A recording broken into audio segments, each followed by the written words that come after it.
I'm with movie producer Dallas Jackson. Dallas, how are you doing today? I'm well. Thank you for having me. I'm alive and awake and here with you, so things are well.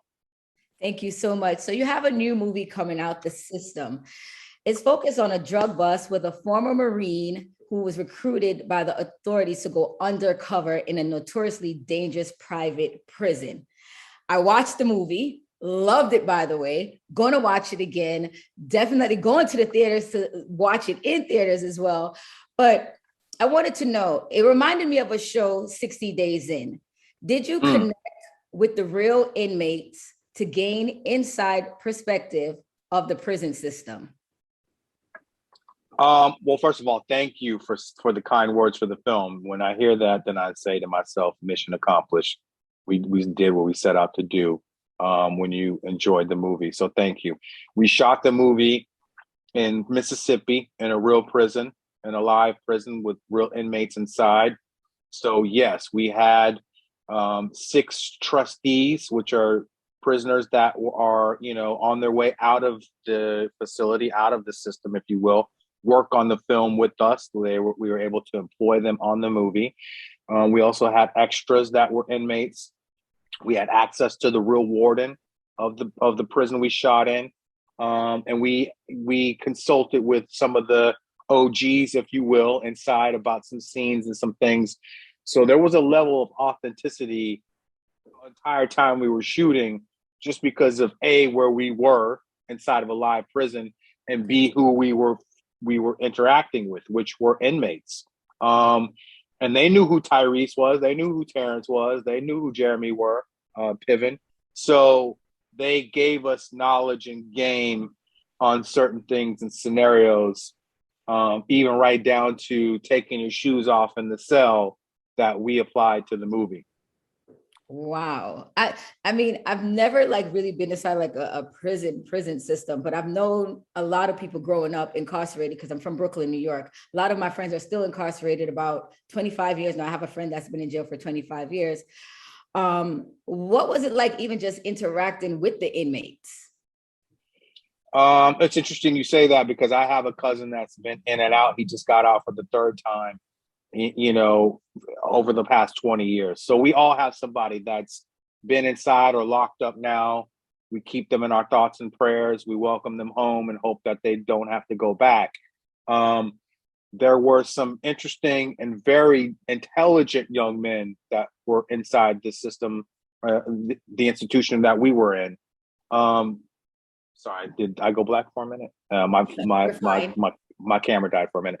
Okay. Um, we were able to, as I said, employ some trustees onto the film, and there was a particular young man whose life was changed because he got to work on the movie, and his mother, who would come to visit him, said, "I've seen a psychological change in my son since you guys have arrived," and shown him that people of color, because we were down in Mississippi, can be in charge of something other than a gang or a drug operation.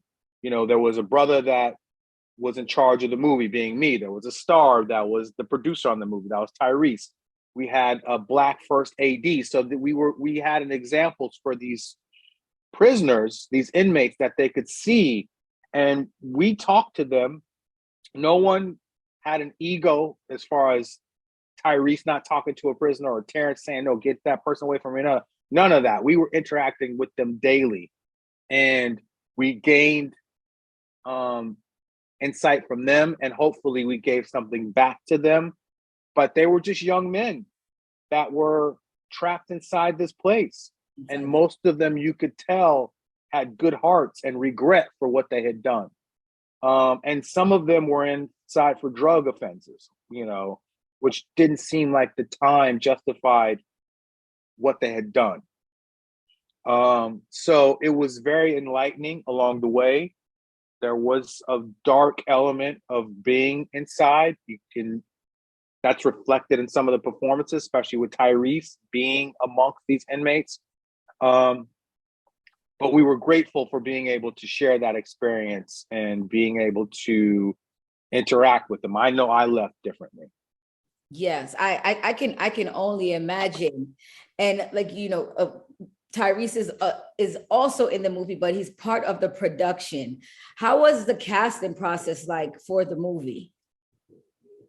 So this was a project that I had been developing and working on for a few years, and Tyrese and I had a mutual friend in John Singleton, and so when he passed, we obviously, were at the services and all that, but we had made a commitment to keep his dream and his love for movies alive. So when the opportunity came in 2020, the money started coming together for this. Tyrese was the first phone call I made, and then once we were on set last summer, 2021, the producers and Tyrese made a mutual call to Terrence in the last moment of one of the actors we had for that role fell out, made the offer to Terrence. Terrence came in because of our bond with John. He had made Hustle and Flow with John, and also Four Brothers with him and Tyrese with John. So we had this John Singleton Bond. fraternity thing going on. And Jeremy Piven was an actor that we had all loved. We all became fans of him from Entourage. And he swooped in and did his thing. Yes. And dang near stole the show. But my first day arriving on set, I go say what's up to my brother Tyrese. I go over the next trailer. Terrence is in there. We end up talking for 34 minutes the first time I met him. And I go over the next trailer and there's Jeremy in hair and makeup, and so it was surreal for me, but it was also go time. I love that. I'm glad you did cast Jeremy because he's also one of my favorites from Entourage, and his character always just sparks something on the screen. I love to see him in that role. We all know about Tyrese already because he's like one of like these big stars in Hollywood. I loved how you casted the process, and although someone dropped out, you filled in with a really great replacement. And like you said, you worked with John Singleton. How was that like as him being your mentor? Because you've worked as an executive producer on 10 episodes of a series, a crime drama series. So how was that like just working with him? Oh, it was a dream. I met John at a time where economically I wasn't doing well, even though I had been in this business for a minute. Sometimes, it looks all shiny and great, but you gotta continue to work and make money, and sometimes you don't. And I met John on a downside of that. I was in a 1-bedroom apartment with my family after we thought we had made it. And my wife was working on this pilot, Rebel, and I was actually writing this movie, The System.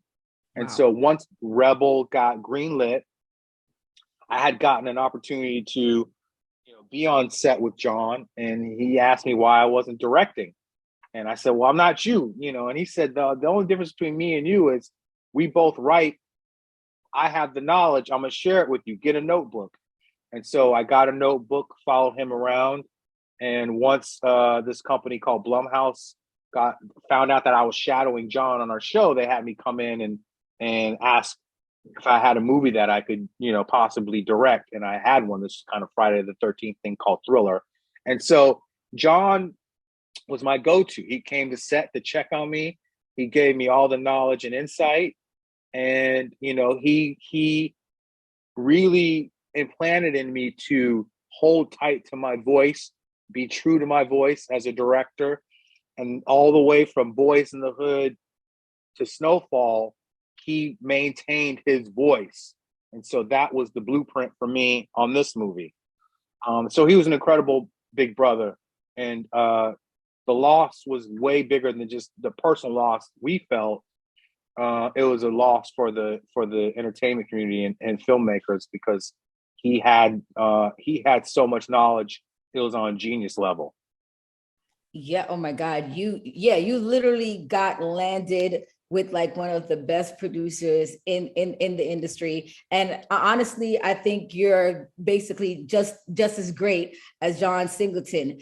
And as a producer, what piece of advice can you give to upcoming producers like the younger generation, what piece of advice can you give them? You know, something like a takeaway from John Single and a little bit of you.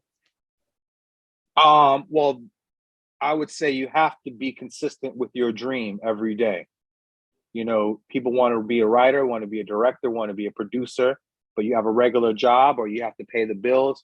You have to find an hour a day at least to be consistent with your dream, to do something to put your dream further down the tracks. You know, people say they want to do something, but it's that little bit you do every day that adds up. You want to be a writer, write 1 page a day. By the end of the week, you got 7 pages. By the end of the month, you got 40 pages, you know, and you go 3 more months, you have a full script. Sometimes you can write 2 or 3 pages a day. I'm giving you the lazy advice. Do something consistent toward your dream every day. You want to be a producer or a director, do something consistent to your dream every day, and it will add up. And that was a combination of what John showed me and what I have witnessed and done for myself. Even if I had met John, had I not been consistent creatively in that 1-bedroom apartment, the two wouldn't have matched up. You know, you have to put in the work so that when the opportunity comes or the break comes, they both work together. And sometimes your work creates the opportunity.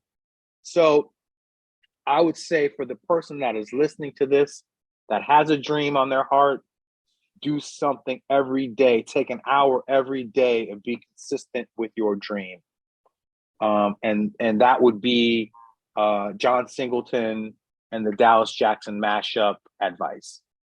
Thank you so much, Dallas. Thank you so much for giving me your time today. It was such a pleasure. And like I said, I'm going back, watching the movie again, and I'm making sure the family see it, especially my kids, because I'm a mom and I have a teenage boy. And this is something that they really need to see. And I love to share it more. And before we get off this call, what can we look forward to in 23? Yes. And by the way, I took my my son turns 13 tomorrow. My daughter is 11. I took them to the movie. It's, you know, it's bad words and fighting, but nothing crazy. They loved it and they got the message out of it. So yes, show your son. You can definitely sit down with the family. Friday, November 4th on demand. It's in theaters now for another week. For me, coming up next, there's a character in this movie named Freeway. He's a martial artist actor named Maurice Crump. He and I are going to do a movie together in January with the RZA, a martial arts road warrior, Mad Max kind of post-apocalyptic movie about one possible future America and him being in the middle of it. This will be our 3rd collaboration together. He was in my 2nd movie, Welcome to Sudden Death, with Michael Jai White, which is on Netflix now. But Maurice is a fantastic actor and martial artist. He's great in the system as the bad guy Freeway. And he actually comes from the camp of Tony Jaa. Him and Tony Jaa is a big martial artist action star, have the same master in Thailand. And so Maurice is the only brother from America to study with Tony Jaa's master. So we're going to put that all on display in this next one in January. It's called The Horde. And that's what I'm going to shoot top of 2023. A crazy road warrior martial arts movie. Oh my God, that actually sounds fun. And then you got the RZA in it. So now you bring in like your Wu-Tang fans. You know they want to be a part of that. I love that so much. Once again, Dallas, thank you so much for your time. And I'm looking forward to your next movie. And I'm definitely going to interview for that one. Yes, I'll come back anytime. You were fantastic. And thank you for the kind words to the movie. And, you know, Friday's the day. Everybody can get it. Apple TV, you can pre-order it now. Thank you so much. Thank you. Take care. You too. Bye.